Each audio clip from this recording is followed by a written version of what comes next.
Good afternoon, everybody, and welcome to a little chat that we're going to have. I'm Annabel Rivkin. I'm a writer and broadcaster and obsessed fan of these two women, Bella Freud, who needs no introduction because we're sitting in her house, and Lucy Goff, who also needs no introduction, but I will say that she is the founder of LYMA, which has pioneered the most powerful anti-aging innovations in existence. So that's quite compelling. But we're really here to talk about doing things differently. And Bella Freud and Lucy Goff share a vision around empowering people to venture out in the world with the confidence to be themselves. Be yourself, they say to us, which is terrible advice. How do we do that? Female power, I think we can all agree at this point, has come of age. No longer does it need to be signposted by big hair and huge shoulder pads and an even bigger attitude. It's quietly confident, it's pared back, it's playful, it has a determination to thrive and to flourish, and we need that determination. It's generous, and it shares its wit and its wonder at the world. Both of these brands aim to be the force behind their customers' power, to embolden and to encourage true poise, I love that word, poise, and self-assurance. When you have a Bella Freud suit on your body and a LYMA Laser in your bag, you're really ready for anything. A Bella Freud jumper tells the world that you have something to say, and LYMA is determined to give you the power to say it. I'm a deranged fan, have I mentioned that yet? Of both these brands and both these women. And I find that they charge me up to be a boundary breaker in my own right. What do we know to be true about Bella and about Lucy? They do things differently. They are agitators, mavericks, powerful female innovators with a determination to change things for the better. Bella's word jumpers ignited a global conversation around fashion and identity. Lucy's life-changing supplement, which is the most powerful nutraceutical in the world, and laser technology, again the most powerful in the world, challenge the health and beauty industries. Turn them on their heads. The products are sleek and beautiful, but the intention clearly says, join us to live your life differently. But change doesn't come easily. It doesn't just stroll through the door. It disrupts the status quo. It takes courage to do things differently, which is why it's so exciting to talk to them today. Now, I could just dive into a complicated conversation about the philosophy of identity, but I'm not going to do that. I'm going to talk about some of the granular micro stuff that we're all fascinated by, and we'll work up to the big stuff. So I'm going to ask you, Bella Freud, how do you start your day? How do you begin? What do you have for breakfast? Well, I actually go to bed looking forward to that moment because I think like the background to everything is my mood, and I often kind of dip down, having a little dip down phase at the moment. And one of the things that, however, it sort of sounds absurd in a way, but when I'm in a dip in the evening, I think I'm looking forward to breakfast, and because it's like a kind of, I just look forward to this moment that I build up to and the timing. I'm quite slow in the morning. I wake up, lie there, sort of, and then I realise I'm going into the too much thinking and get up. Being in bed is the enemy, really, of all that. And so then I have a ritual of do my pelvic floor exercises, have a shower, and do all that shit. And then I sit down for this moment with myself, which is black coffee, the strongest I can possibly find. I love being like trembling with like that. And this piece of toast, which most people wouldn't really recognize as such a description, but it's like gluten-free, this thing, it's like polystyrene, and I love it. And I have that with olive oil and sugar-free marmalade. And I do this every morning, and it gives me so much joy, this ritual. And then I'm kind of ready. That's how I do my day. That's the beginning. Yes, I've witnessed that breakfast. The toast is, a horror to behold. And the coffee you can smell down the street, right? What about you, Lucy?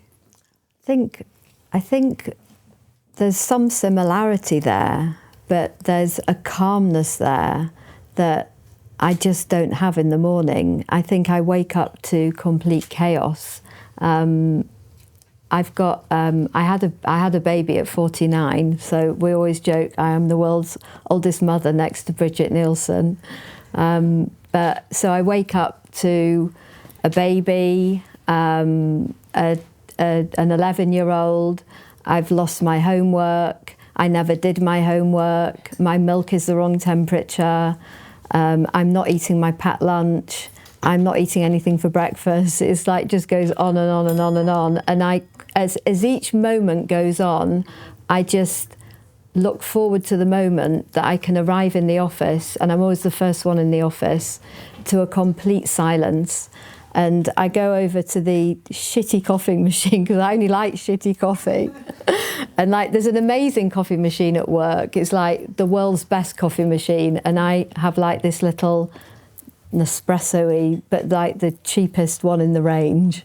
And I put 3 pods in 1 pot. And it's only like a little thing that much. And I just bullet myself up for the day. And yeah, I also love the feeling of the adrenaline that the coffee gives you.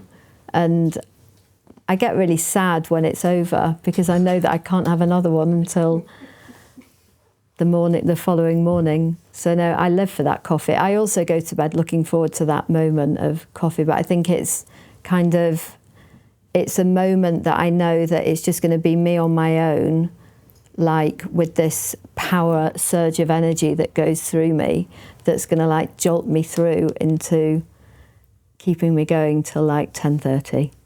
I love the fact that you both go to bed excited about the next day. It makes me want to ask you about... Yeah, but only for coffee. It's like... So what happens at bedtime? What do you wear to go to sleep in? How do you feel in the evenings? How do you sleep? I don't sleep. I have like the world's most insane going to bed ritual. I guess one of the plus sides of having LYMA is I've got a lot of LYMA lasers. So I've got this thing whereby I've got really thick cushions in my bed, and I line the lasers up, balancing in between the cushions. And I stay really still, and nobody's allowed to speak to me, because if I speak, like the whole thing will fall over like some dominoes. I'm not sure that everybody knows what the laser is. Well, I have like different ones. So I use this one around my eyes. I line these pros up along my legs. So I've got like a series of pros that I just line up like. And what do they do, the lasers? So, well, this makes me have knees that I wasn't genetically born to have. It makes me have skin that I wasn't genetically born to have at my age. It gives me a skin that I would never have had, but also on my legs, like I have a lot of cellulite. Naturally, whatever I do, I'm small. It's nothing to do with the weight of you. If you've got cellulite, then you've just got cellulite. So this completely gets rid of it. And I've got one hand free, because I've learned how to balance 2 of these lasers by doing this. And I'd like to say that I read something really Shakespeare or something really, but I literally go down Instagram Reels, and whatever the algorithm serves me, whatever people falling over, relationship advice, whatever it serves me, I go down. I kind of mentally unpack the day. What about you? But I know you wear many, many layers, don't you, at night? Yeah, I'm always cold, so I have tons of clothes on that gradually come off, but clearly we both sleep alone for a start. And I have to annoyingly have a certain amount of fulfilment. I feel like I get to my thoughts go in a direction I don't really like. So I have, either I can I always need to do a little bit of work, which is to do anything to do with ideas.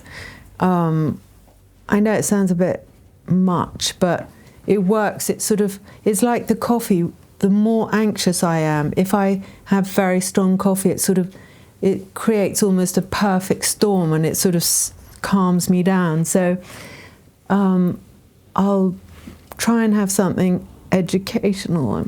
I know it sounds awful, but like I was watching last night, that series about Karl Lagerfeld, because someone said it had good clothes, and it was actually quite tacky and fun as well. So it just gives me, I sometimes, like during lockdown when my anxiety went crazy, I started listening to podcasts that were really interesting. And because I was interested, I forgot about the agitation and I fell asleep.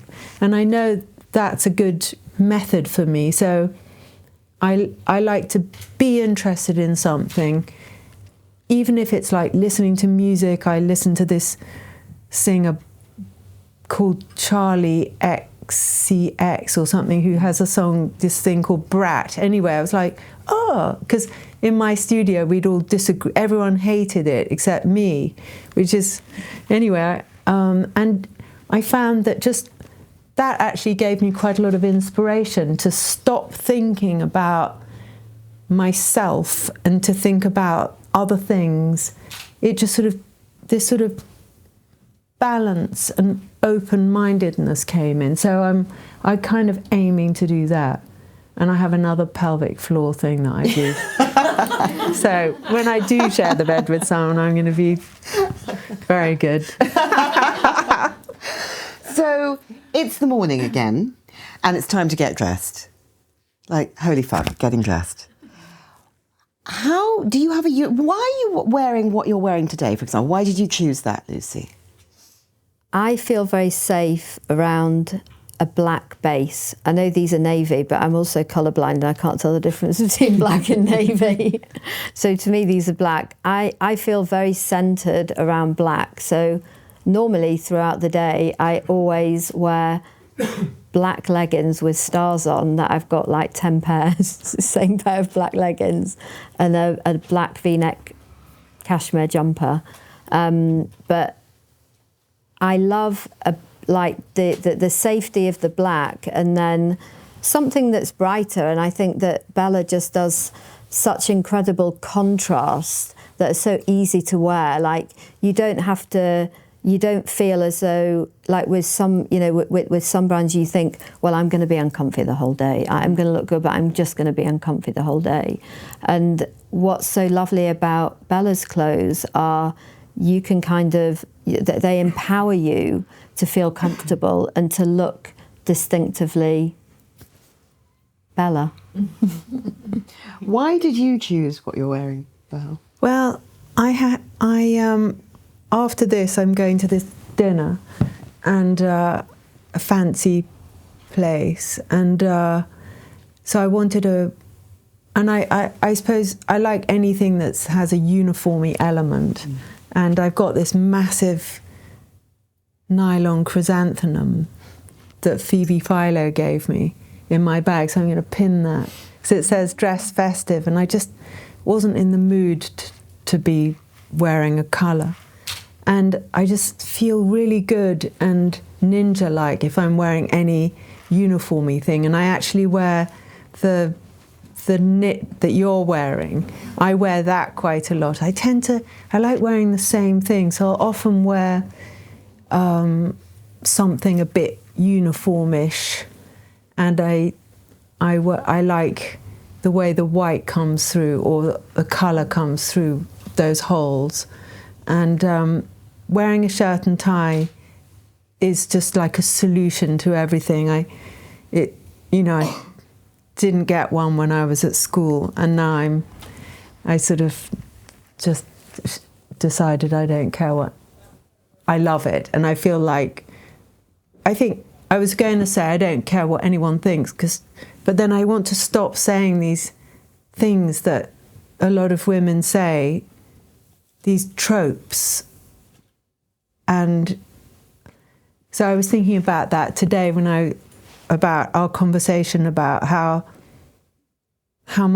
great it is sort of you know, like when you were saying, Lucy, you get to work and you've got it's waiting for you and you're in charge and there's not demands. And I think if I can, so I have these kind of variations on a uniform, but I don't ever know exactly what I'm going to wear, because once I planned an outfit and I looked so awful that I've never done it since then. And when I go away, I take an enormous suitcase in case what I think is going to work doesn't. So I've got some randoms, because I seem to do well under, you know, if the world was ending, I'd really have a good outfit, because I wouldn't have any, you know, any sort of indecision moments. It's interesting to me that you both said you sort of can't wait to get to the office to begin. I think there's this idea that women sort of suffer work and the juggle, that women tolerate work, that men really power through, men love work. I mean, do you enjoy it? Do you find it fun working? I love work. Yeah. I love what we've created. I love it. Well, I don't always love it when things go wrong, but when I look back on it, I love the fact that we overcame it. And I think I love the memories that work has given me. I think a really good friend of mine once said, "You'll never forget how something made you feel." And it's only feelings that we carry forward. And I think there's so many feelings that I've had throughout all my work life, even before LYMA, and those are the parts that kind of fuel me to maybe do things a bit differently in future. So I definitely learn from feelings. Yeah, it's a really good point, actually, because there's this, you know, the idea that you either have thoughts or feelings, which is kind of completely mad, as if people who aren't, you know, academic aren't informed by their feelings. And I'm only just getting the hang of realising, you know, what I want to happen at work is actually down to me. And now I've sort of like registered after all this time, I'm better at making things happen that I actually want instead of deferring. And I think I always respond better to somebody knowing what they want from me. I like to be demanded of. Yes, how do you feel about being told what to do? Well, it's very rare that it happens. And but I do like being asked of, and that's very different. Because I haven't worked for anyone since the 80s, no one really tells me what to do unless I'm at gym or something, you know. So I'm used, I suppose I'm kind of used to a different language of when I'm negotiating with someone. It's that, right? I'm not waiting. I used to sort of think, just tell me what to do, and the indecision, this kind of moment of doubt, but now I actually really enjoy it. You know, I'm really good at recognising if I'm in a room with, you know, like investors, and, you know, I can see there's a sort of moment of testosterone going on between two men, and I think, I know how to handle this, you know, and it's great, and I'm good at it, and I feel good at it. So I feel like I really have something to offer when I'm at that table of figuring out how something that isn't working could work. And, you know, it's not about supplicating or kind of pacifying. It's about finding the solution that the head-to-head misses and that I get to see, because I think that's one of the gifts of being a woman in the room, is that you have this extra bit of perspective. And so I love that. I feel really like whatever men are supposed to feel like, I imagine it feels like that. It's fun, you know, like a charge. How do you feel about those testosterone moments in the boardroom? They're so bad. And I think because I failed at school, I didn't achieve anything, and I left with such a bad feeling of I can't achieve anything, I'm not capable of achieving anything, when I'm in the boardroom and I've got people telling me that I can only do the fluffy stuff, or you can't do that, or and it happens again and again and again, and it's only to make them feel better. And I guess kind of I instinctively think, well, you can't do anything else. And so I have to train myself to think, well, I think I can. Don't listen to them. I actually think I can. So I think it strangely empowers me in a way, but only after I've challenged myself and thought, well, say it because you can. And I used to have this 1, 2, 3 rule. Like, I don't have it anymore, but I've just remembered it now. Like, if I was sometimes really scared to speak in a meeting, like to think, well, it's my company. I've got to say it. Like, nobody else is going to say it. Like, I used to go 1, 2, 3, say it. It's like that 1, 2, 3, jump in the pool. And then I just didn't give myself a choice, and I was like, 1, 2, 3, say it. And then it would be shot down again, and I just kind of look at somebody. I've got there's a woman that I work with that if I give her a look, I know that she will stick up for me, and then it kind of negates itself. But it's funny, you talked about the yes I can feeling and the way that you start your days. I want to know about the yes I can feeling when you started your business. I mean, why, and what made you think that you could? How did you come up with this bizarre collection of unforeseen products? I guess the weird part about setting LYMA up was I never thought that I couldn't do it. I always knew that I could. The one part that I couldn't do was get the money to fund it. But I think because I'd launched so many brands at Selfridges and I'd seen the formula of what it takes to launch, it's just a formula. You need all the parts in place. But maybe because I came from a PR background and I knew, come what may, if the worst came to the worst, I'd do however many PR stories and I'd sell through the products in 10 years that I'd invested in the first place. So that never... What, so you just thought, worst comes, I'll fill the cupboard, I'll empty the cupboard, I'll be done. Yeah. Yeah. So I think it just took all the risk away from it. The one thing, I couldn't get the money to fund it, which was the... Did that take... So you came up with this idea. Will you just tell us how... So Lucy nearly died from septicemia after she had her first child, and nothing could get her better. The greatest medical minds in the world, she just was incredibly ill. So she went another way.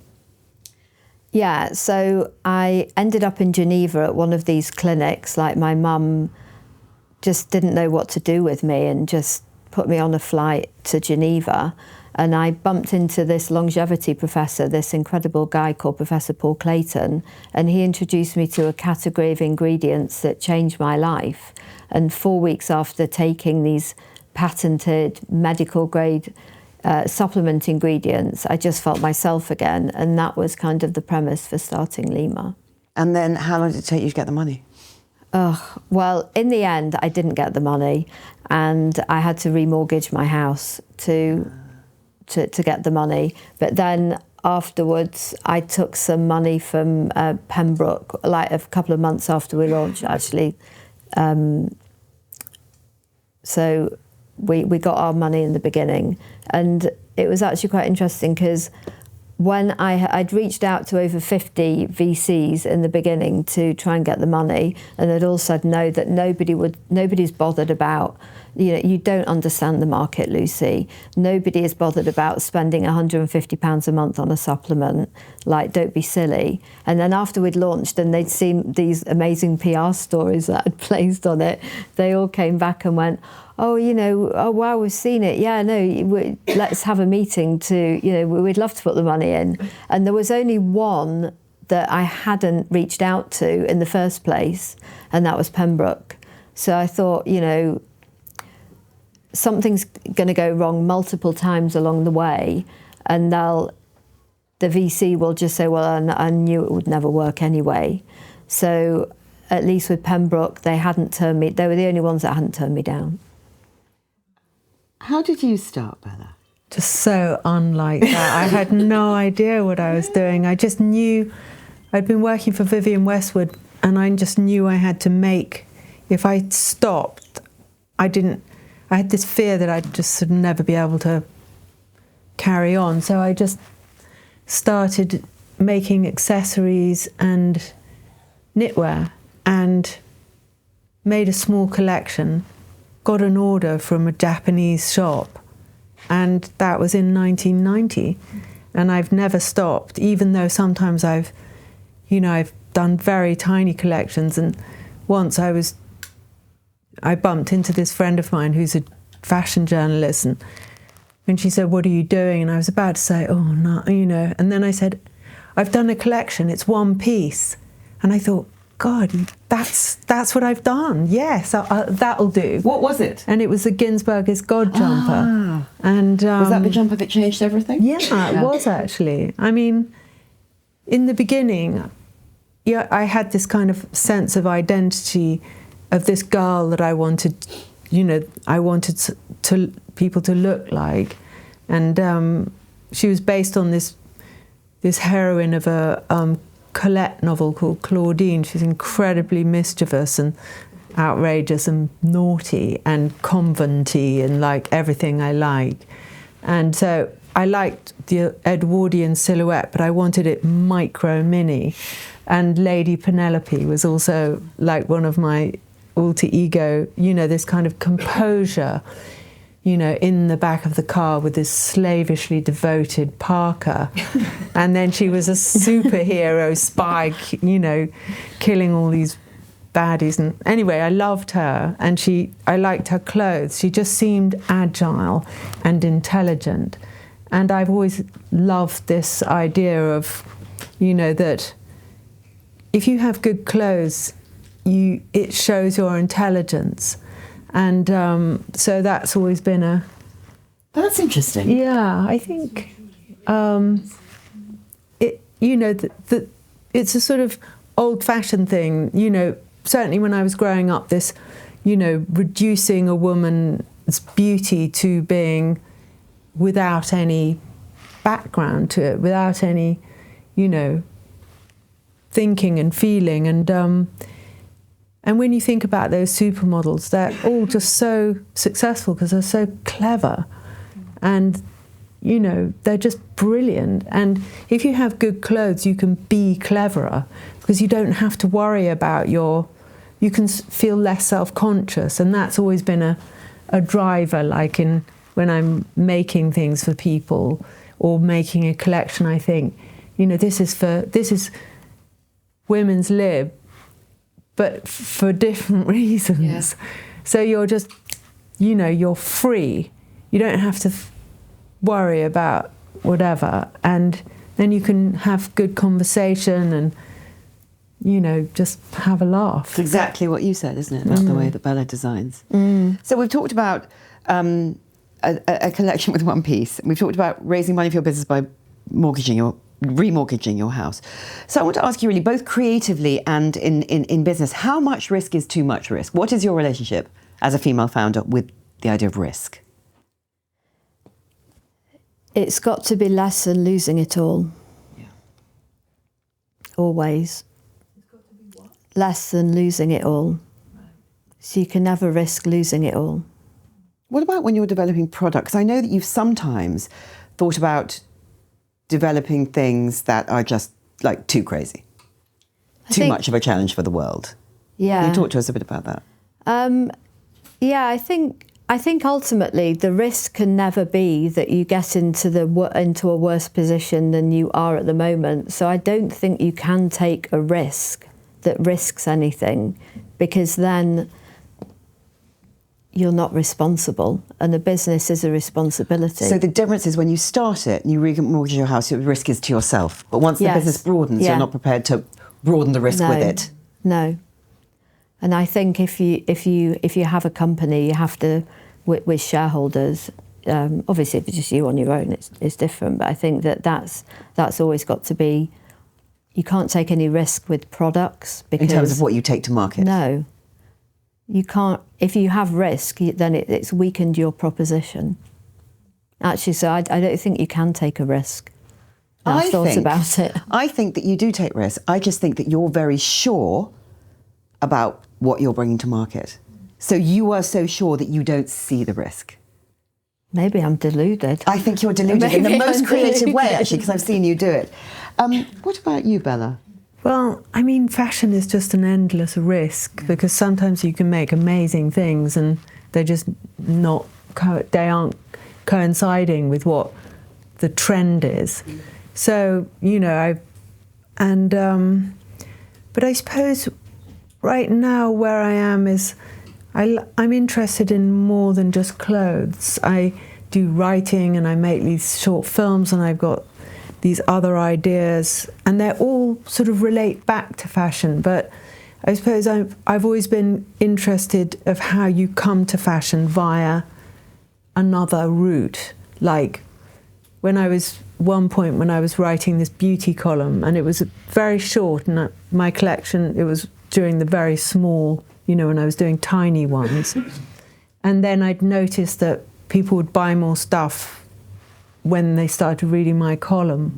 It was only 175 words long, but I thought, this is what I thought, because if you make a set, you know, a context that's interesting, it's not just about, you know, you've made this thing, but there's more than the sum total.